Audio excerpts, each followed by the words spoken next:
My biggest history what if is what if this car hadn't made a wrong turn on the 28th of June 1914.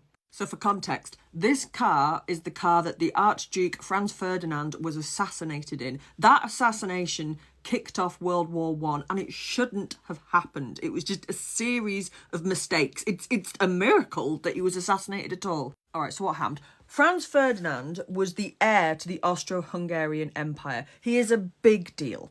He's like Prince William today, only with more clout because it was 1914. So think like presidential type of importance. And if one of them gets assassinated, it's not good news.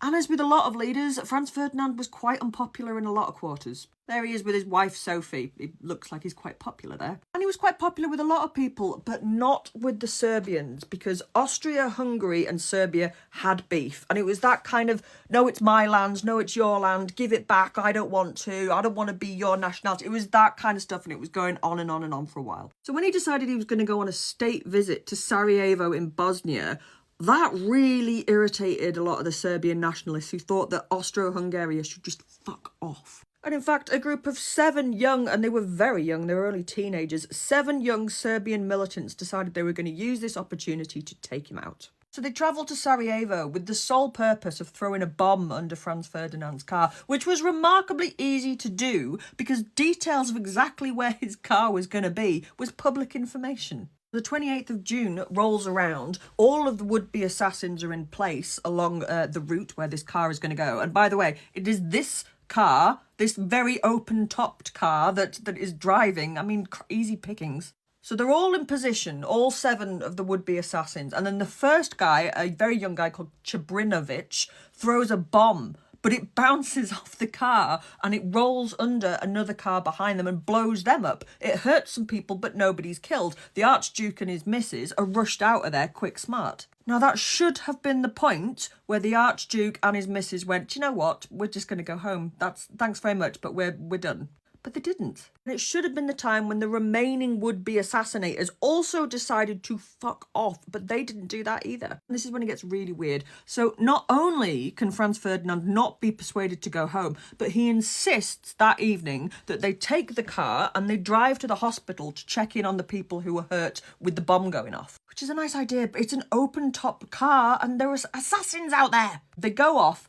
The route has been changed, but the driver of the car didn't know that because he was Czech and the people telling him were German, so he couldn't understand what they were saying. So he followed the wrong route.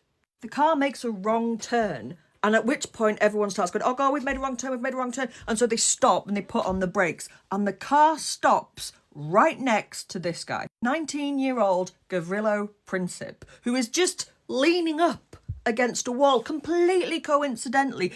Why was he there? Nobody knows. But he was one of the assassinators. Why was he there? He shouldn't have been there, but he was. I mean, God, you'd get the shock of your life, wouldn't you? That was the guy I was supposed to have shot earlier today. So the Archduke and his wife have stopped right in front of this guy who's still got his gun, picks it up, bang, bang, job's a good 'un. And then all hell breaks loose. Within 6 days, the entire world was at war.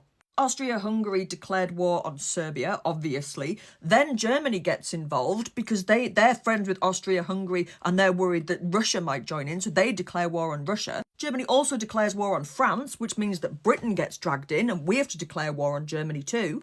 Austria declares war on Russia, Japan declares war on Germany, so Austria declares war on Japan, and then eventually the US declare war on Austria and on Germany. And if that car had taken the right route and hadn't made that wrong turn, none of that would have happened. No First World War, so that's between 15 and 40 million lives saved right there. The Spanish flu probably wouldn't have happened either, that's another 50 million lives saved there. It's very, very unlikely that the Second World War would have happened if the First World War didn't happen. So what's that? Another 50 to 80 million lives there? The world would be so different if that car hadn't made that turn.